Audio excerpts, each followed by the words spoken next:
C'est d'une démocratie représentative un peu mafieuse que nous avons aujourd'hui à une démocratie directe en 2 générations.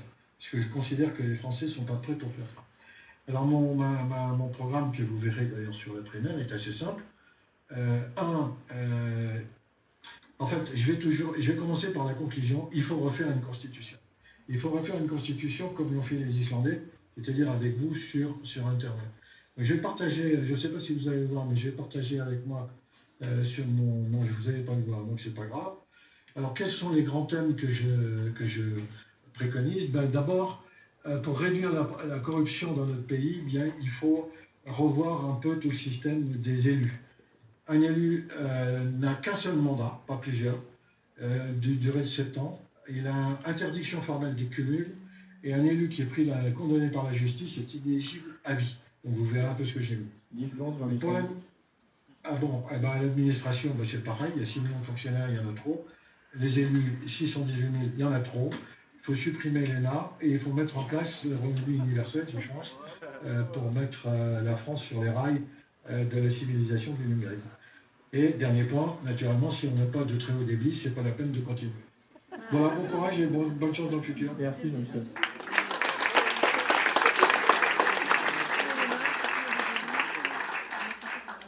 Daniel Bussard.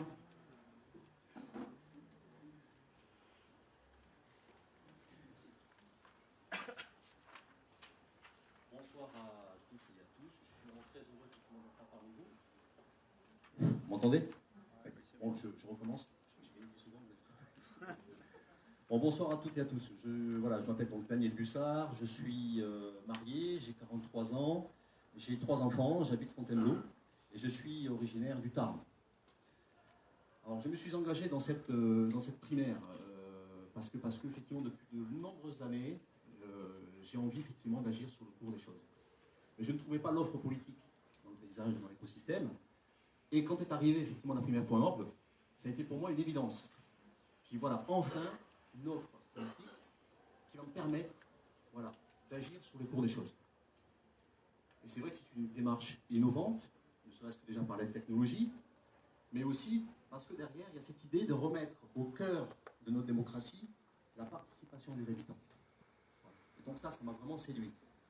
Mon programme, très rapidement, j'ai une vision, on va dire, social-libérale européenne de la France. Voilà. Mon idée, c'est de remettre effectivement, de recentrer les missions régaliennes de l'État, de donner beaucoup plus d'autonomie aux collectivités et de permettre donc aux citoyens de reprendre leur place au sein de la démocratie, en leur donnant effectivement cette capacité et ce pouvoir d'agir. Je trouve ça très très important. Avec, bien entendu, cette idée de reprendre le leadership européen, parce que je crois fortement effectivement au projet de paix qui est celui de l'Union européenne. Je dirais que j'ai 3 priorités dans mon programme. C'est bien sûr donc, le développement économique, l'éducation, et après la protection des citoyens et des intérêts de la France. Je vous remercie.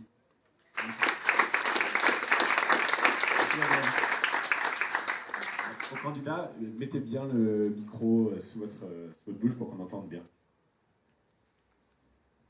Michel Bourgeois. Merci beaucoup. Donc, je vais utiliser cette prothèse oratoire. C'est pas trop dans mes habitudes. Michel Bourgeois, donc je suis avocat pénaliste. Je suis conseiller de la Cour pénale internationale au tribunal spécial pour le Liban et président du comité de la défense du nouveau barreau, enfin c'est le premier barreau de la Cour pénale internationale. Donc, par la force des choses, vision un peu globale des choses, et qui nous amène en fait à synthétiser ma vision de la France et de l'Europe de la manière suivante. C'est une France qui est horizontale, dans la seule verticalité sera celle des valeurs. Donc j'ai écrit il y a un an un bouquin qui s'appelle Médiocratie, du trou de serrure au trou noir. Le trou de serrure, c'était la loi sur la sécurité. Regardez par le trou de serrure et le trou noir. C'est l'état de notre système d'enseignement, où on est aujourd'hui, quand vous venez expliquer que l'Europe était quand même fondamentalement blanche il y a quelques années, on vous traite de raciste, alors que nos amis sénégalais vous expliquent qu'on avait fait fort en leur expliquant que leurs ancêtres étaient les Gaulois. Et c'est marrant parce que ça fait écho avec ce qui s'est dit il y a quelques jours. Tant qu'il n'y a pas de malice, il y a des vérités. Et qu'à partir du moment où on coupe les gens de leurs racines de manière dominante, vous avez en fait une panique généralisée à 65 millions quand on a 30 000 migrants qui arrivent, c'est-à-dire à peine un migrant par commune quand on regarde bien les choses. Et cette espèce de peur qui est mise en place doit être prise au sérieux, parce que ça correspond à quelque chose. Donc on a eu la volonté de casser un peu les choses. Donc on a des valeurs importantes. Donc j'ai ressorti, j'ai écrit un nouvel essai il y a quelques semaines qui s'appelle Réinvente la France. C'est le retour aux sources de la République. En fait, on revient sur les valeurs, puisque une même phrase a changé de sens, et je vais terminer là-dessus, simplement sur le rôle des pouvoirs politiques et pourquoi ils se partagent bon an mal an 70 millions d'euros, alors que nous on fait effectivement de la politique low cost, mais de qualité tout de même. On vous disait que les groupements et partis politiques concourent à l'expression du suffrage. Le texte n'a pas changé. Concours est devenu se mettre en compétition, alors qu'à l'époque ça voulait dire contribue à, ce qui n'était pas la même chose.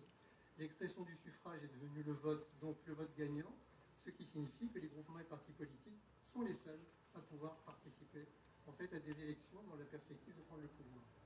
Donc on va revenir simplement sur le texte qui n'a plus le même sens, et on va tout simplement modifier la lettre pour que ce soit nouveau en fait en coïncidence. Et tout le reste, vous verrez qu'au fur et à mesure des interventions des uns et des autres, nos programmes en fait se cumulent parce qu'on a beaucoup effectivement de points communs dans la démarche.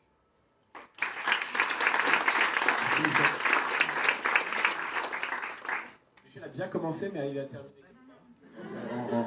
Gardez le micro à la bouche. Nicolas Bernabeu, est-ce qu'il est arrivé? Non, pas encore. Alors Nicolas vient de Corse, donc il est sans doute dans le taxi entre Charles de Gaulle et ici. En revanche, il m'a envoyé un petit message. Peut-être. À la fin? D'accord, à la fin. Oui, s'il arrive entre-temps. Tout à fait. Charlotte, marchandise.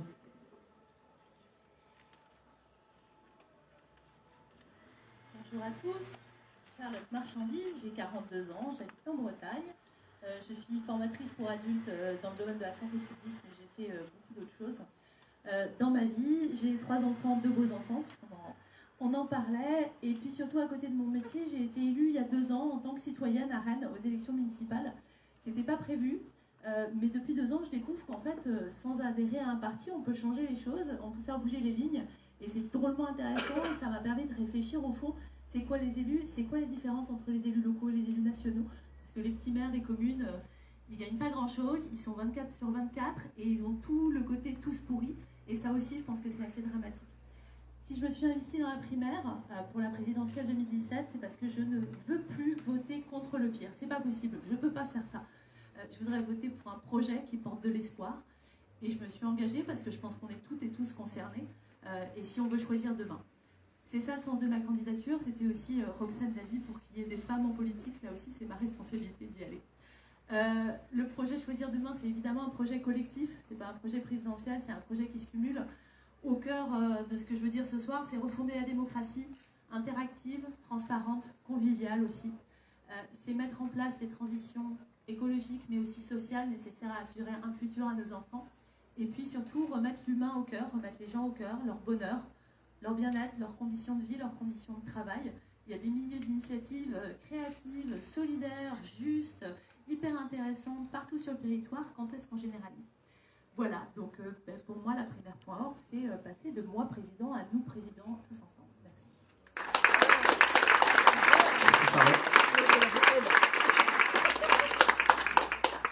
Maxime Werner. Bonsoir à tous, je m'appelle Maxime Werner, j'ai 27 ans et j'ai commencé à m'engager par la voie associative quand j'étais encore très jeune dans une ville qui s'appelle Bron, dans la banlieue de Lyon. Je me suis présenté au municipal avec une liste très jeune, très indépendante, parce qu'on avait le sentiment que lutter contre les injustices, c'était pas dans la rébellion, c'était dans la proposition. Évidemment, on a perdu cette élection municipale. Je suis monté à Paris faire une loi sur l'éligibilité à 18 ans, créer une association nationale sur les questions de jeunesse, qui m'a mené à être candidat en 2012 aux élections présidentielles pour porter notamment des propositions sur le lien entre les générations et sur la place des jeunes dans les politiques publiques. J'ai pas eu mes 500 parrainages, mais pendant 1 an et demi, je suis allé à la rencontre des acteurs de ce pays, et a fortiori des élus, puisque pour aller collecter ces parrainages, j'en ai eu 358 et je me suis retrouvé à la fin de cette campagne de 2012 dégoûté par le mode d'action politique. Alors même que je suis féru de politique, mais je ne suis pas dans les partis, je suis indépendant.